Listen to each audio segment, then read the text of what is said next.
Alright everybody, in this video what we're going to be doing is taking and cutting, or duplicating I should say, key for my F150. I had bought this flip key off of Amazon and it cost $40.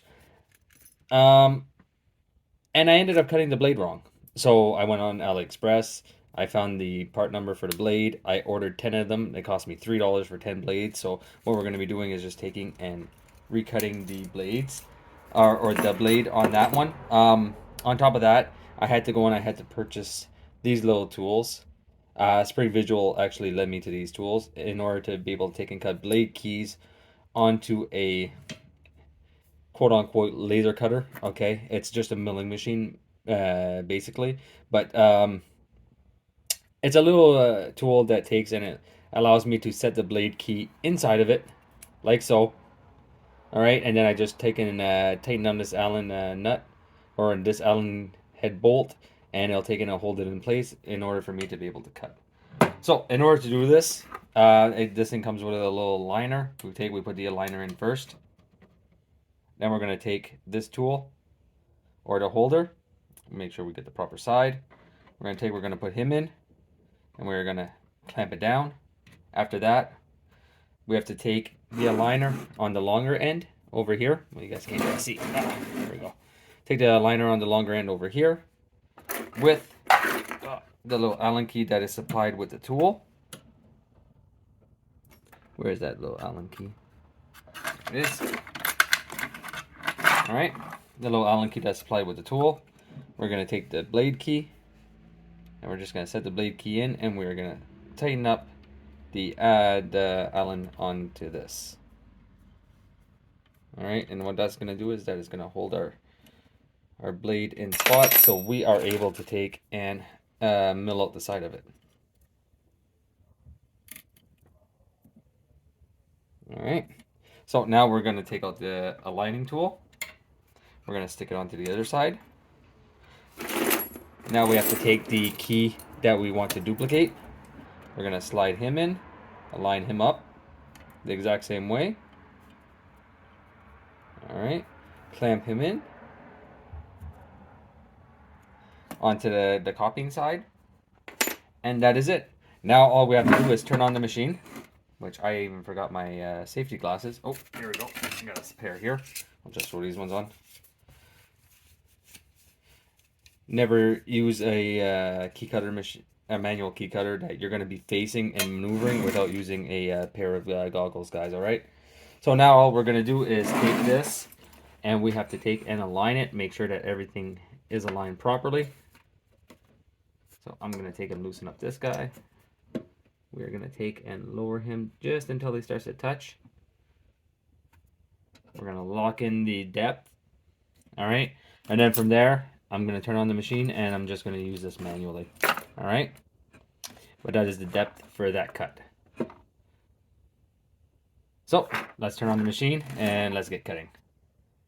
Little update too with the tool. The switch that they had sent, I don't know if anybody might have picked it up, but the switch that they sent actually burnt out onto the tool. Look, the tool is like $97 with $97 for the delivery, so it was like $200 total, something around there. So I wasn't expecting the switch to really last, so I basically upgraded the switch with a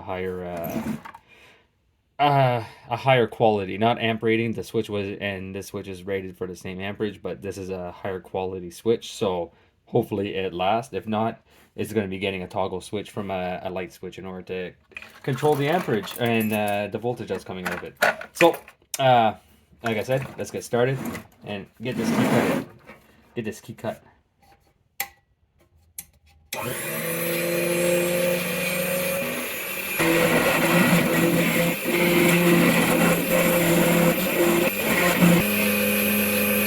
So right now that my depth isn't 100%, so I'm just going to lower it just a little bit more. Perfect.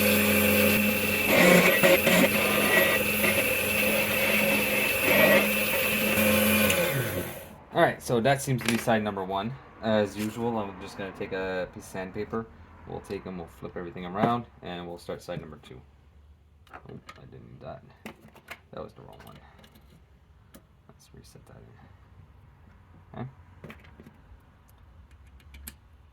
Now, typically on this key, because this is supposed to be the exact same side, or side, I should say, as this cut over here should be the exact same as this cut, but it doesn't look like if it's the same. So might just be from wear and tear. So we're gonna just clean it off a little bit. All right. Then from there, we shall cut the new one, or cut the other side, I should say. All right. So same thing. We're just gonna take him. We're gonna take our little Allen key, set in our Allen key, loosen it up. Take the blade, set the blade in until it starts to make contact with the aligner. From there, we're going to take and clamp it. Alright, make sure that it's nice and straight.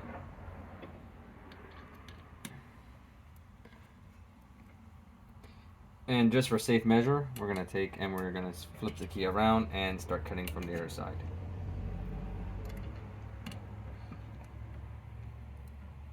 But like I said, this key looks the exact same on both sides, but for some reason, when I cut it last time, it didn't work, so I don't want to take any chances on this one. We're going to take and set it, and then we'll cut it. Then, of course, we're going to take and test it out on the car, or onto my truck, I should say. All right? And if it works, all the best, and if not, well, we'll go again. All right, so let's start this up.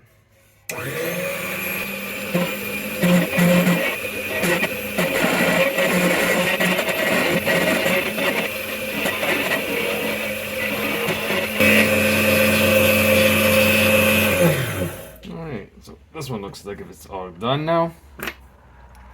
I'll just take this out. Alright.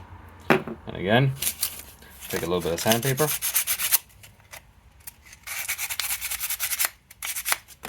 And that looks pretty good. Doesn't look perfect, but it does look pretty good. I don't know why I keep taking that off, but anyway. Let's take this, we'll throw him back in here. And take this guy off. And we'll see if I have to make any adjustments to my cuts. I don't think so. That looks pretty good to me, to be honest with you. Doesn't look too bad. Okay, but the real test is obviously going to be onto the vehicle.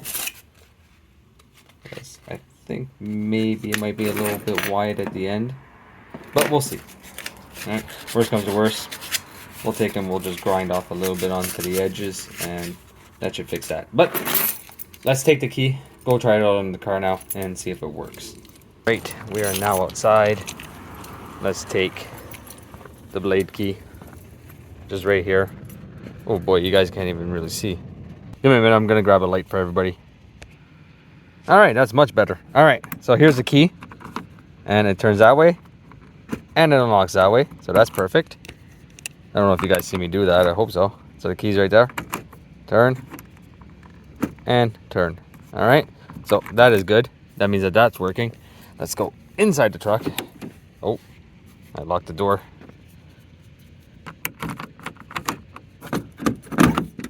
There we go. All right, let's get inside real quick. Turn off this light before it blinds me. Got the truck light here. So next is going to be inside the ignition. Ah, much better. And we'll take and we'll flip it, and it works on this side also. Oh. All right, so for me, that is a good key. And now that's just going to go on to my my blade key, not my flip key housing, and it will give me a key that actually works the way it's supposed to work. Because right now I only have one side that works, and then when I stick it into the keyhole, I gotta jiggle it around in order to get the ignition to turn. So, well, you could kind of call it a secondary safety system, but it does get pretty annoying. So that's it for this one, guys. I hope you guys enjoyed it, and as always, I will see you guys next time.